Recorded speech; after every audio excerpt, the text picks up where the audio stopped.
Good morning, quilters. I'm Liz. And this is Lisa Gifford here. Pleased to be here today. We're here to show you how to put this fabric bucket together today.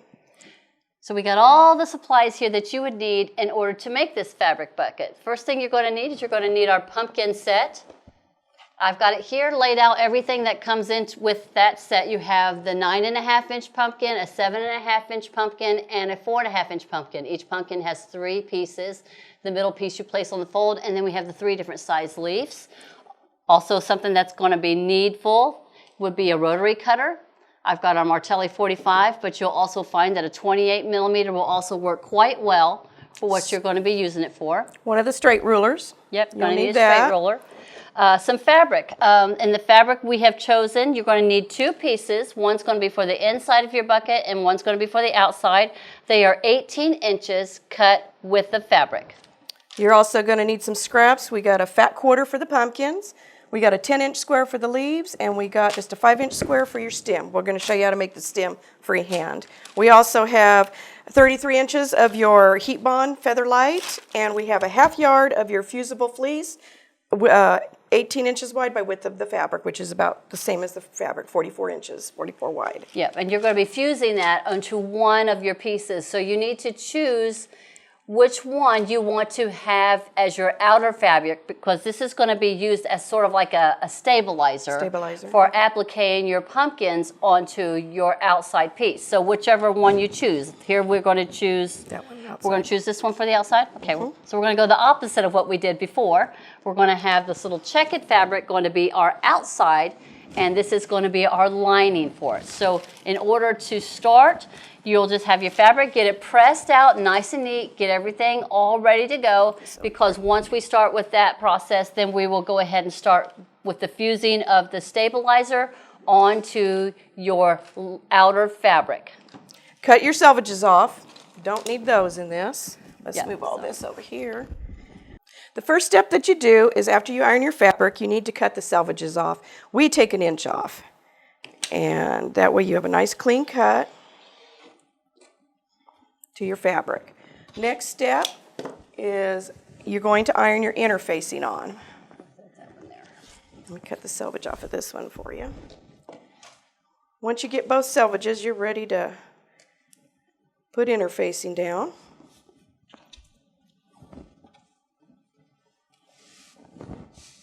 Love these Martelli rulers. This blade is wonderful. If you don't have one, you need to try them. They're great. If you have arthritis, fantastic on your arm, the way you hold it, totally different. Now we're going to iron the interfacing on the piece that we're going to applique on. Now there are different applications, so please read the directions that you have on the type of fusible that you're using. We are using fusible fleece, so please pay attention to your instructions. Our instructions recommend that we lay our fabric on top that we're going to fleece and then press from the fabric down. That way we have a good adhesion with the glue that's on the fleece. I'm going to go ahead and get this all smoothed out. Now you can use a pressing cloth if you want to protect your arm, and some steam. Now I believe it tells us to not run it across, but basically hold it in place for like 5 to 8 seconds and just move from place to place. So it's going to take us a little time, so we'll be back with you as soon as we get it all ironed out.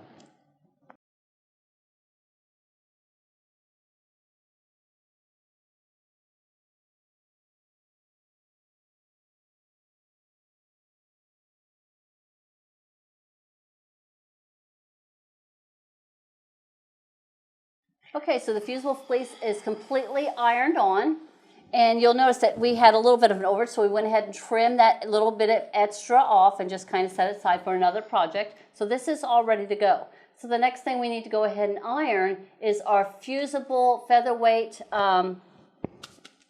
heat bond onto our fabric. So I cut a 33-inch piece, and so it's big enough to hold my fat quarter on one side, and I went ahead and trimmed off the second piece. Now, a lot of times I like to use parchment paper or if you have an applique sheet where you can press it down so you don't get the glue all over everything. But as a little trick, what we're going to do is we're going to go ahead and applique or iron this, our pumpkin fabric onto here, and then when it cools, we'll peel it off, and then we'll be able to show you how we can go ahead and lay it down and do our ironing here without getting the glue all over our iron or all over our pressing mat. We forgot our pressing cloth today, so we're improvising. But that's what you can do to kind of help you through all that. So again, follow the instructions on what fusible that you are using. Ours is Heat and Bond. It's the Featherlight. So basically, it's the same process. Just lightly hold your iron in place for about 5 to 10 seconds. Don't push it all over the place or it will shift your fabric. But just kind of hold it in place and just press and press and press. Others you can use is Wonder Under, Steam a Seam, anything that you like, any fusible web that you're comfortable with. Now, while we're talking about that, I wanted to show there's other ways that you can put your applique in place. I'm also a big fan of basting spray. You know, like I like basting spray. What is it, the 505? 505. The 505. Good. I'm also a big fan of the June Taylor basting spray. If you don't want to have or do not have any of the fusible, if you happen to have some basting spray, you can just lightly spray the back of your pieces, and after you have them cut out, and we'll get to that. So you don't always have to have a fusible in order to do that. You can even pin them in place if you feel comfortable enough with just pinning everything into place. But that just want to have that as another hint that you could use for doing that. So we're going to go ahead and get this ironed on, and then we'll be right back with you when we go to iron on the fusible onto our green and our brown fabric.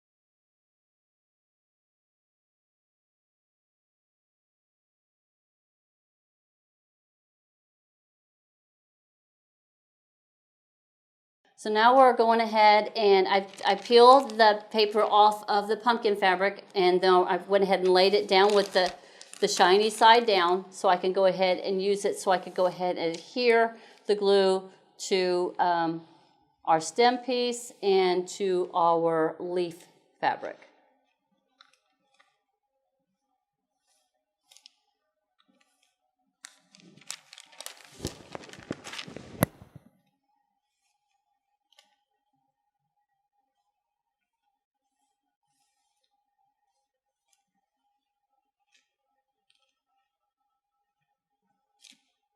It's all on there.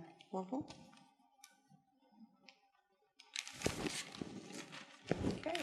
Our template. Right now, Lisa's going to show you how to fold your fabric in half so you can cut out your pumpkin templates. Say that fast 3 times. Okay. And yeah, so I got to have a fold. I think it will work this it'll way. stick together. You just peel it apart. It'll still have the sticky on it. Yeah. So I'm going to take my 7.5. Your middle piece goes on the fold. Yeah, so I'm going to place it on the fold, just like this. And what I like to do is I like to take all the pieces and put them right up against it.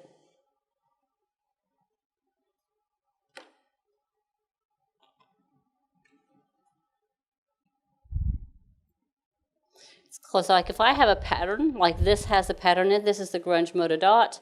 If it has a pattern in it, I want to be able to have that pattern go into the next section, into the next section. And what I'm doing is I'm laying it all here so I can make sure I have plenty of room if I didn't have it folded over enough. And which I do, so I'm going to go ahead and remove these 2 and get my rotary cutter.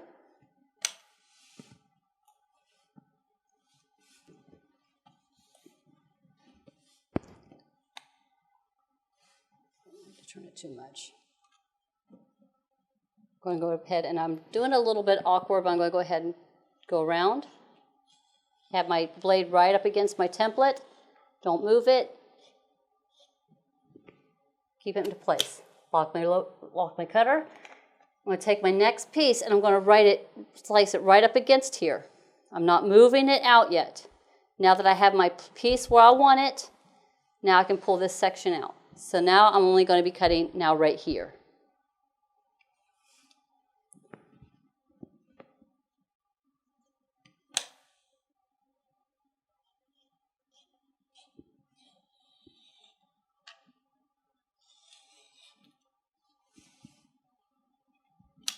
Got it? I'm just going to turn it around. Just take your time.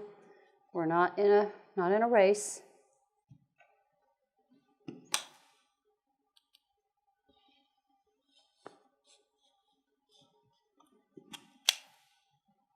Before I remove this piece, I take my next piece. Now I could stop right here. I could have it just be a narrow pumpkin. I think I even have a sample just so that you can see. If I wanted it to be all 3 pieces, all the way wide, or if I just wanted to use just 2 pieces, it'd be more of a narrow pumpkin. I'm going to go ahead and use all 3 pieces. Take my third piece, place it up against here. Now I can go ahead and slide this one out.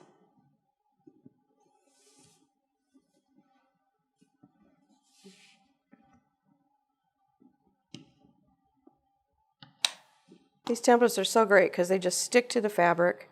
They'll stay right in place. Yeah, because if I just take it and move it, And that's my what's fabric great is about still them. locked underneath here. Yes. You don't have to break your wrist working yourself around. You can just kind of readjust. Right. So all 3 pieces are cut. So now we got to separate these out. That's going to be the fun part. I don't got my glasses on. Give me a second. Here. Here, you do those. You can use a pin. Yep, you get those. Usually I keep my paper on, but because we forgot our Pressing cloth. pressing cloth,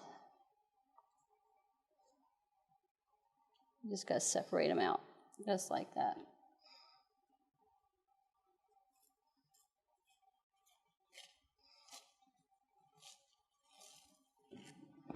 Those 2. Is this your last piece? Yeah. And then let's go to open this one up.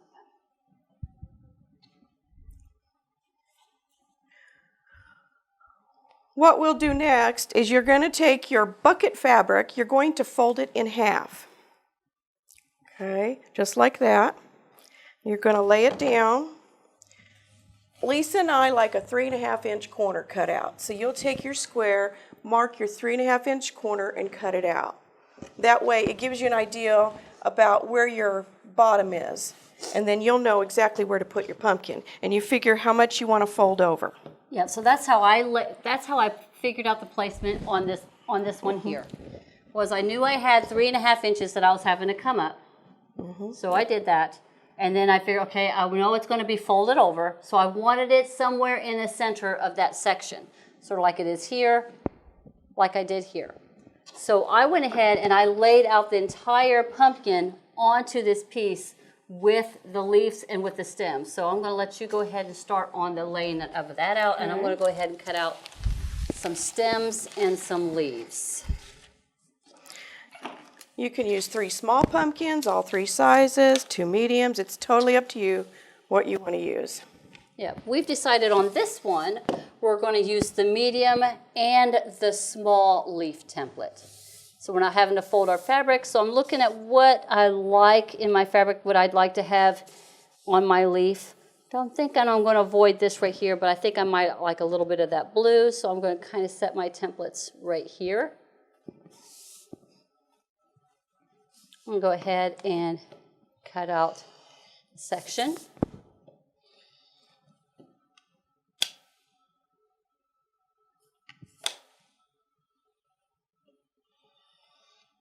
Now, I'm going to grab that 28 millimeter rotary cutter, which is over here. When I'm working with tighter curves, like we have with the leaves, I like using the 28 millimeter for this application.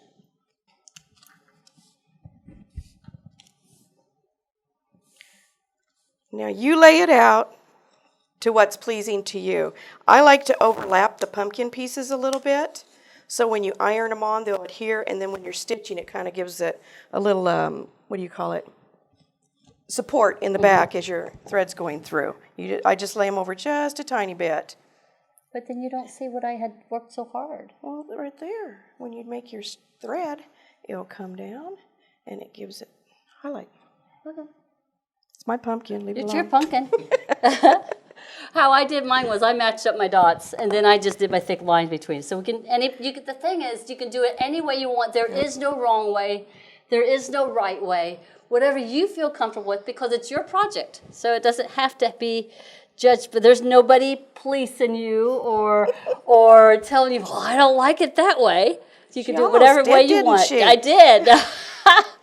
I never thought to overlap, but Yeah, what you said, because it makes it stronger. It makes it stronger when you do the thread. That's why I overlapped I them. never thought to do that, and that makes total sense. But when you do the thread on it, then you'll see your lines for the pumpkin to outline it.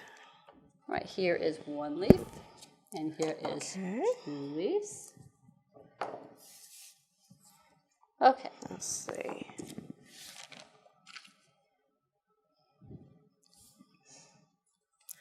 Now, Lisa does a really good stem, freehand. So she's going to... Remember, this is the top. This is the bottom. It sure is. Let's just go opposite, why don't we? All right, so I kind of freehand my stem. He can be whatever you want it to be, whatever shape you want it to be. Long, skinny, fat, short. So I'm kind of going to start. I'm just going to kind of give it a curve, and I'm going to curve this way, and I'm going to go up this way. And then being that this is going to be the base, I'm just going to kind of bring it up here and around, and he's going to be like a little, he's going to be cantankerous pumpkin. How about that? Cut the bottom off here. That's a long stem. Well, you can trim it. Hold on. Let's go this way. Okay. He's got character. How about that? Okay. Let's get this paper off.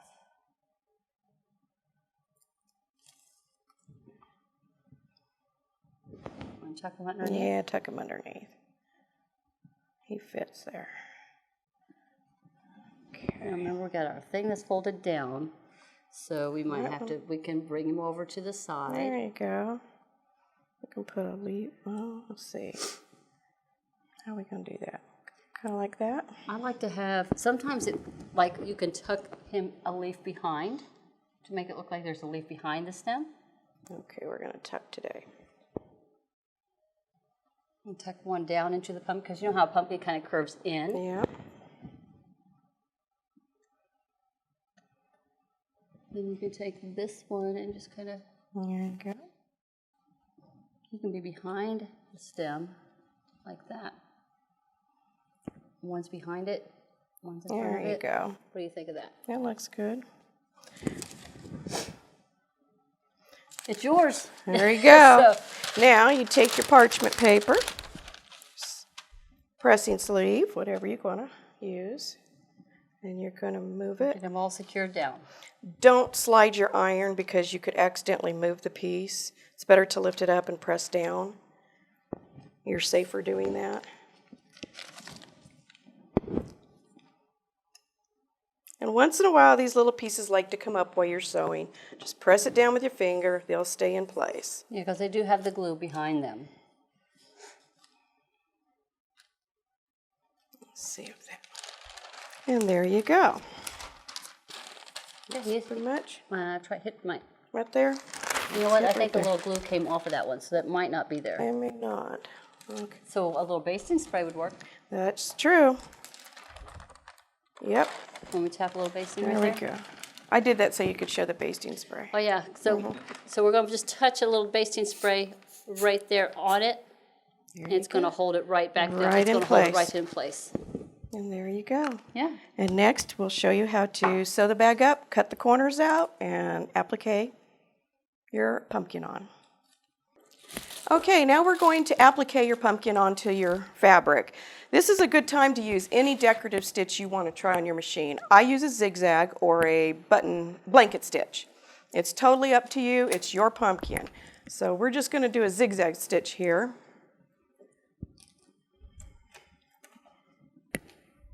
Okay.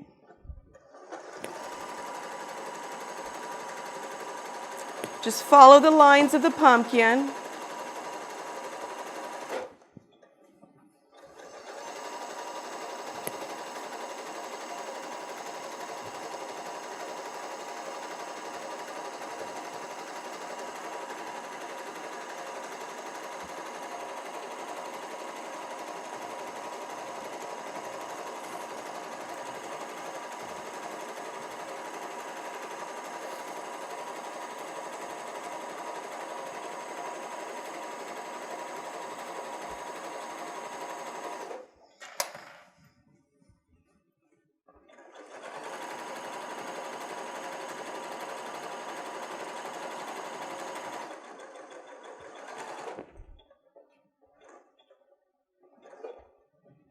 As you'll see, you'll get a nice little line to start forming your pumpkin. You just continue all the way around until you finish your whole pumpkin.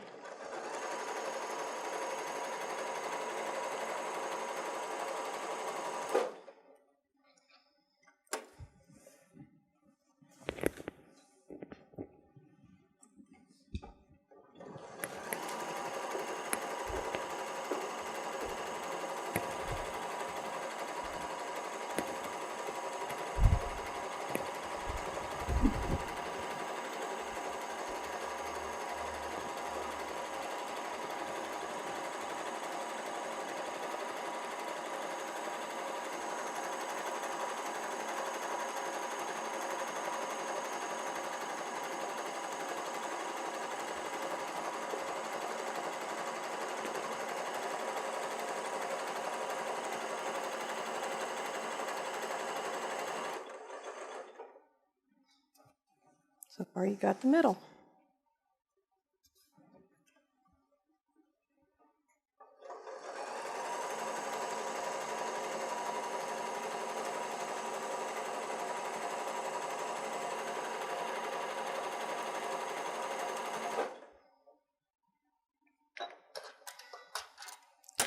Just to show you, there's your middle part done. So you just complete the other lines. I will be back in a minute. Let me get these other two sewn on, then we'll go to the stem and the leaves.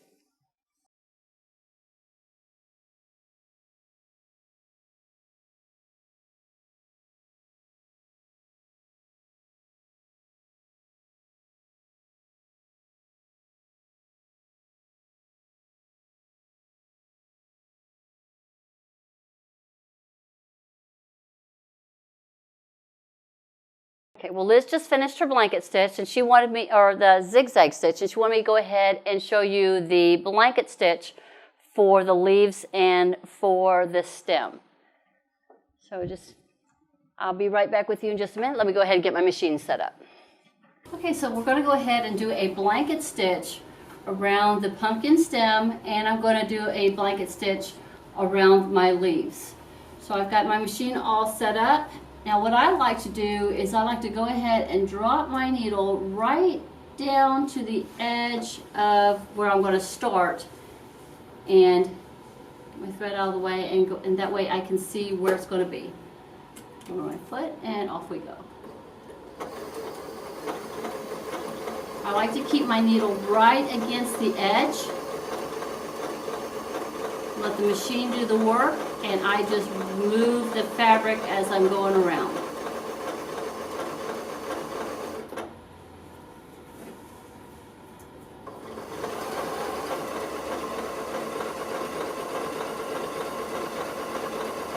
And as I'm coming up to a curve. Now when I get to my point, I pay attention to the stitches. All right, now I'm going to keep it down, keep my needle down. Now I'm going to go ahead and lift my foot, and I'm going to pivot.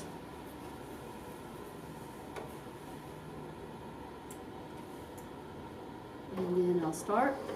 That way I have a nice pretty corner. Make sure I have the needle back on the outside of the fabric. Lift my foot. Again, pivot.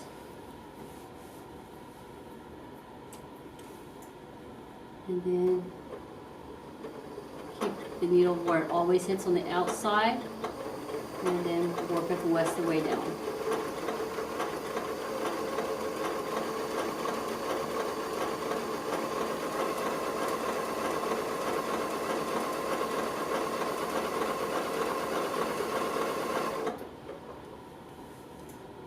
Right to where the edge.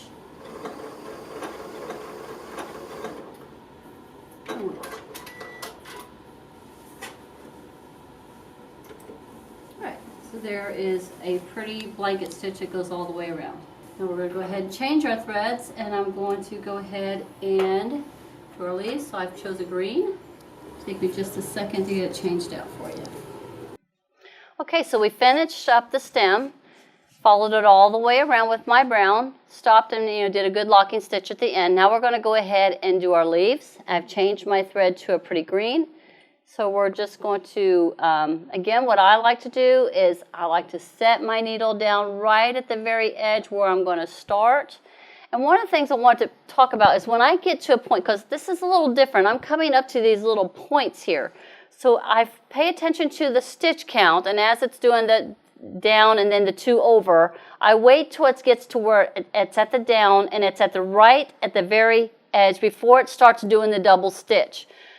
That's where I will end my stitch right here with the needle down rotated around, so that when I start my stitch, then it'll do the 2 and it will actually lock the points in that stitch there. Something that I've kind of learned in paying attention when I'm doing my appliques, to try to have it pretty, is that I try to finish it so that it's right there on the very edge, and that I don't have it when I turn that the stitch won't accidentally go off the fabric, but will be locking in that point in the stitches so that they don't come loose. So I'm going to do that here. I'm going to start here, give it a good couple of stitches for locking.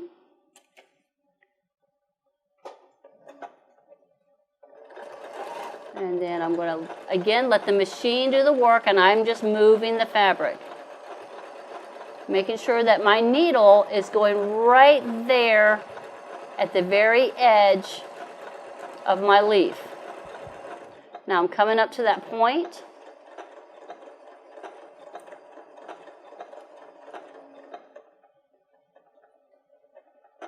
Now I know that my next stitch, it's going to be doing the zigzag. So what I'm doing is I'm going to bring it over so that it does that stitch at the point of the leaf.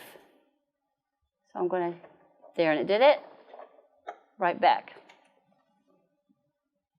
Now I'm going to go ahead and bring it down the rest of the way, because now it's just going to do another stitch or 2 before it starts doing the zigzag again. Just like that.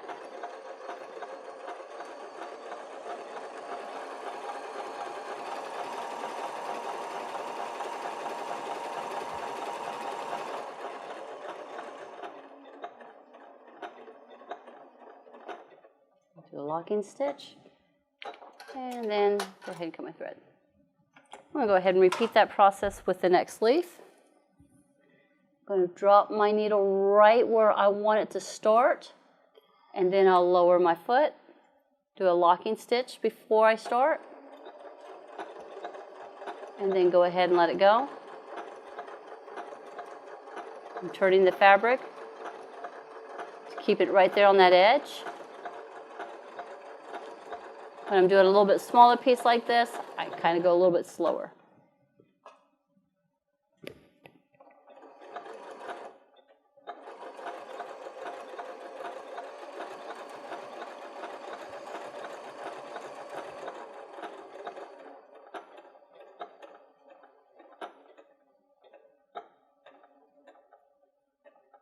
All right, so now it's getting ready to do that same thing. So I know it's going to do one little zigzag over.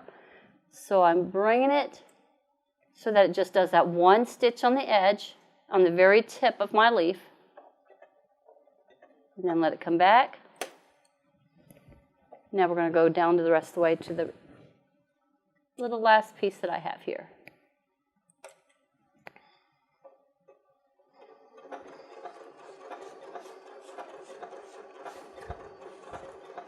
And finish up with a little couple locking stitches. And there we go. I'm going to hand this off to Liz so we can do the next step. Okay, now that we have our pumpkin appliqued onto our outer part of our bag, what we're going to do is you're going to take your 3.5-inch Martelli square, and you're going to line up your corners really well on your sides, and you're going to cut 3.5 inches out of each corner.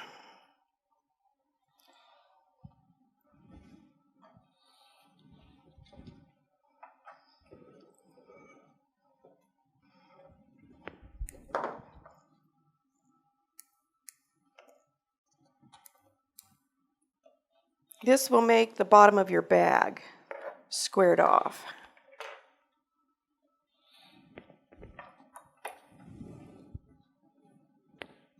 Right. Let's catch the thread. Okay. Now that you have your corners cut out, what you're going to do is you're going to turn it around inside out. Line up your corners. Make sure they match. You can stick a pin in them if you'd like to hold them at each side. And you're going to sew your sides, both sides, 1/4 inch all the way down. Okay, now that you've turned it inside out, you're going to come to the machine and sew 1/4 inch down.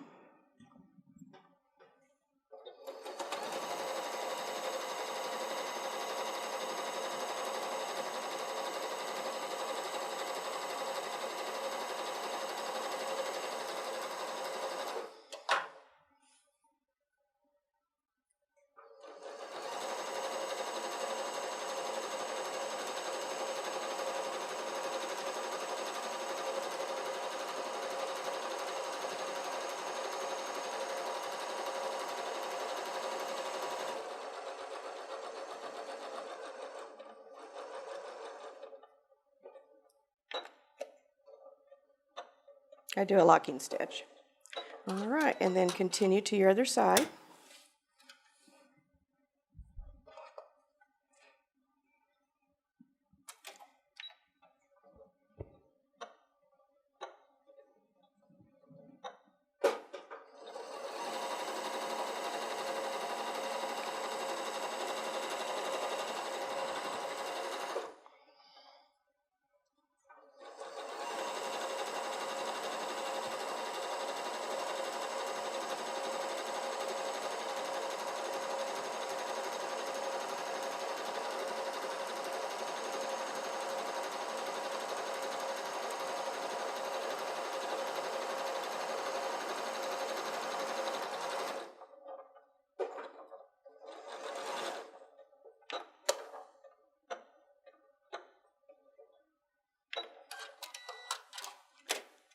Okay, for your bottoms, what you're going to do is you're going to open it up. You probably need to get real closer for this. Okay, you're going to open up your bag where the square was, and you're going to line it up even. Let me get it flat here. I'll line it up like this. Now you can press your seams open, or you can press them to the side. I like them open on this. You can just do a good finger press right there. And if you need to, pin it. And you're going to start. You can take 1/4 inch, 1/2 inch. It kind of, what do you take? I usually do 1/4 to 1/2. Yeah, between 1/4 and 1/2, probably about 5/8 inch. I just want it to be just enough for it's secure and it holds really well. Do your locking stitch.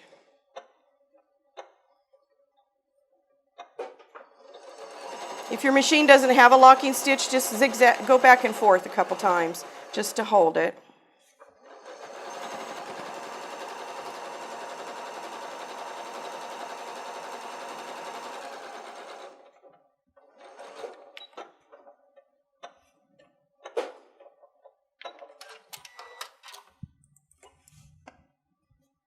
You got your first corner made. Then do the same thing on the other side.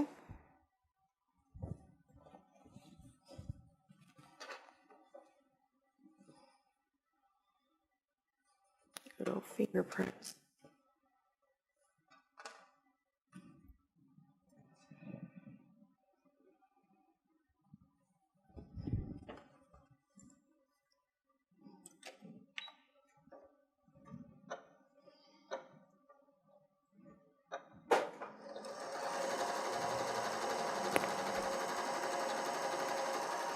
Make sure your needle doesn't hit that pin.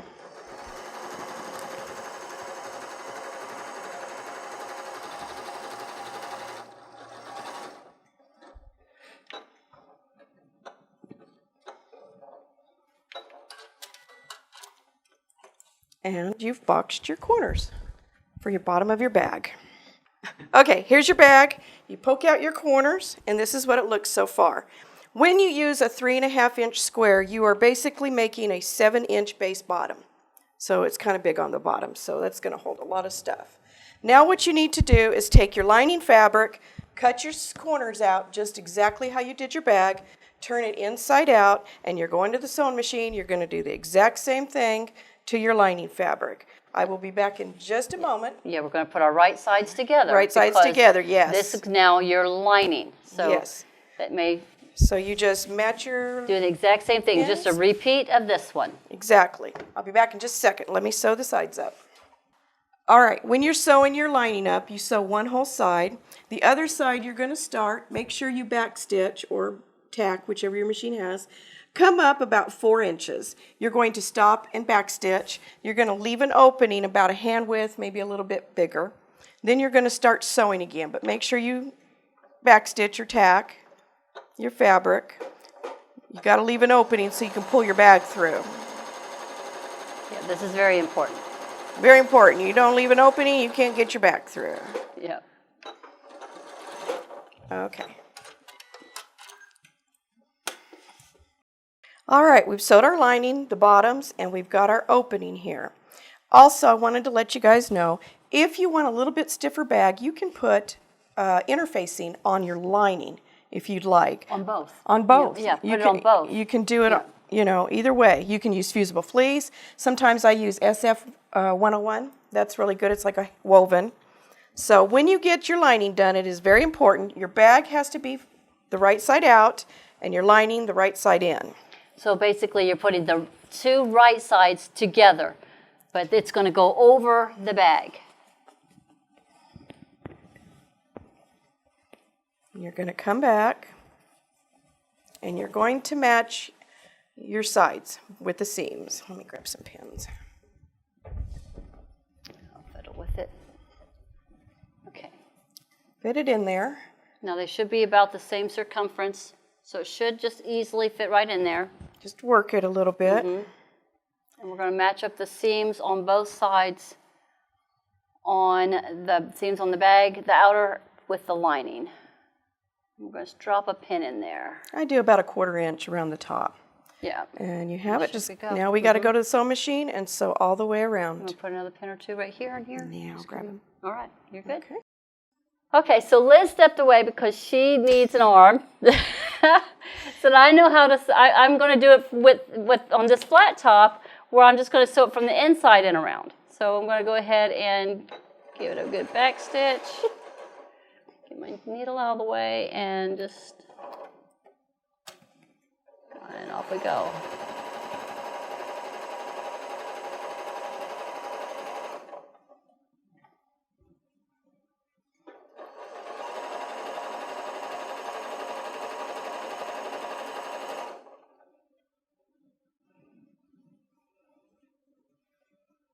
Making sure I'm getting the lining, making it evened it up. There we go.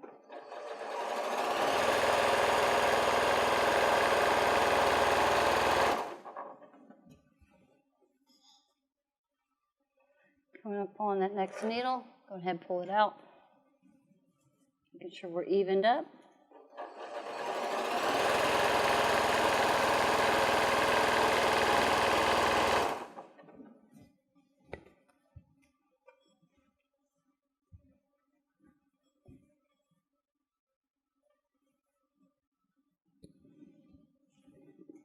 And I'm probably sewing more than a 1/4 of an inch here. I think I'm doing about 3/8 to 1/2 inch.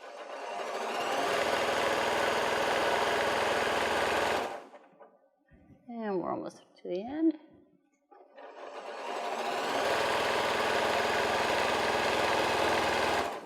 All right, I'm going to do back stitch.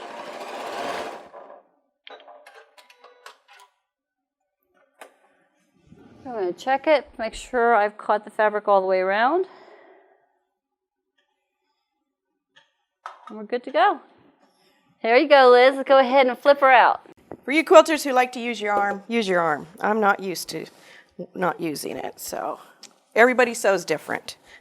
So we're pulling it through that opening that you would have needed to leave, or you would have just closed your, you just would have, if you didn't leave one, then you would no way be able to get this out. When you pull it out, you're going to poke your corners out, and then you're going to come over here. And we're going to close that opening up. Line that opening up, fold it in, and then zip it in your machine, or you can hand tack it. It's totally personal preference on what you like to do. I like to just zip it in the machine because nobody's really going to see it. This is the inside. So what I do is I go ahead and get my, get it all folded in.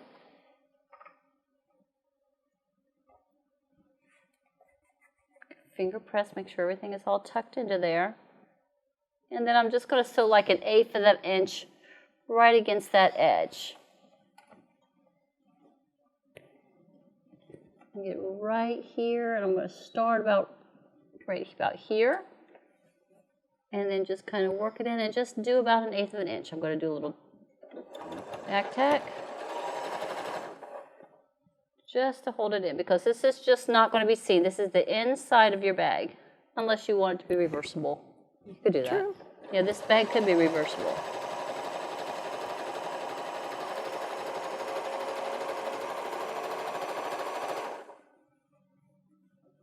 There. More.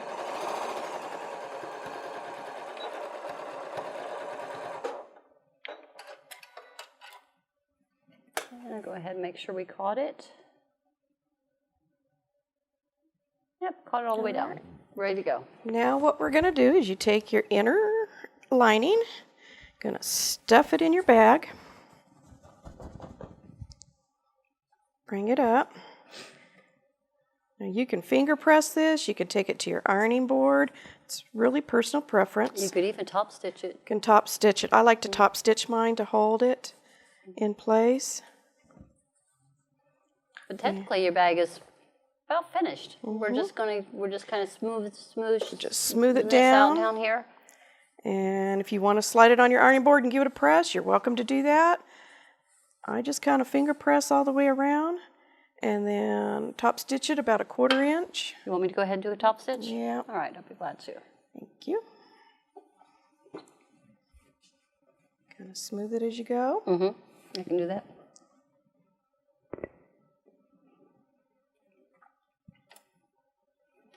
Kind of rolling it back a little bit. Finger press it as you go. Putting the edge right against the edge. We're going to do 1/4 of an inch top stitch. Rolling it as I go.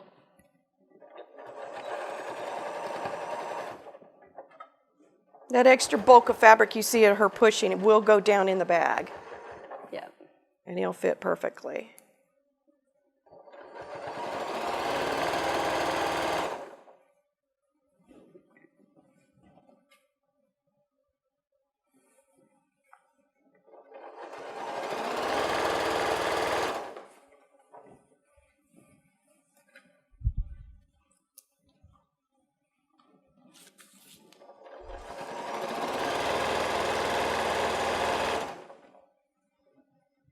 Just doing it in sections, taking your time. It's not a race.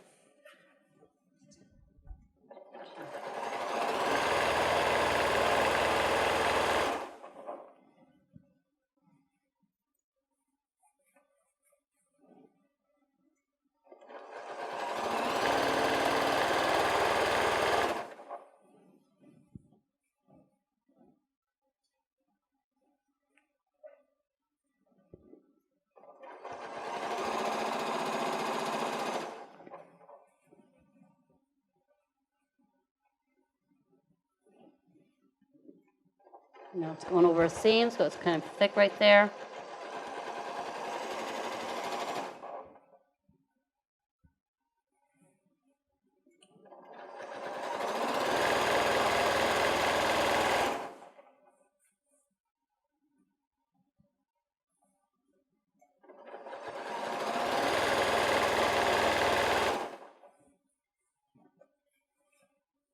Almost to the end.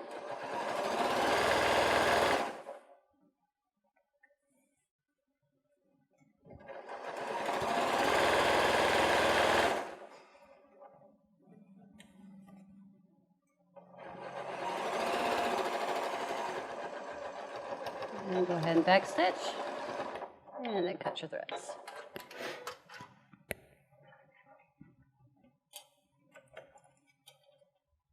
And trim off any threads you see. I'm going to hand this back to Liz. She can show you how amazing it is. Okay, as you see, we've got our lining in there. You tuck in your corners, and then all you got to do is roll it. And you have a fabric bag. This Piece is of cake? Yeah, this is a big bag. And that's the big bag. You can do different sizes. You can make small ones, big ones. It's totally up to you. These are great for gifts. You can use them for baby showers, Christmas, Easter. Easter, any holiday, Any or holiday. any birthdays. I mean, you can make Birthdays. a bag and just stuff it full of goodies. I mean, it's just a great Our military gift. guys, you know, send them a care package, stuff Yep. it full of goodies for them. And your applique, you know a little bit about. You can use any crazy stitch you want. It's really simple. It's all appliqued on with sticky stuff on the back. It's just really Yeah, once pretty you learn easy. the applique, you could use it in so many different, you know, crafting ideas and Yeah. crafting tools. If you ever need any help, you know, me and Lisa are at the store all the time. I mean, all you got to do is call us or come in. We'll be happy to help you. Absolutely. Come see us, 3613 North Palafox here in Pensacola. Thank you for joining us today, and we hope you enjoyed our tutorial. Thank you. Bye-bye.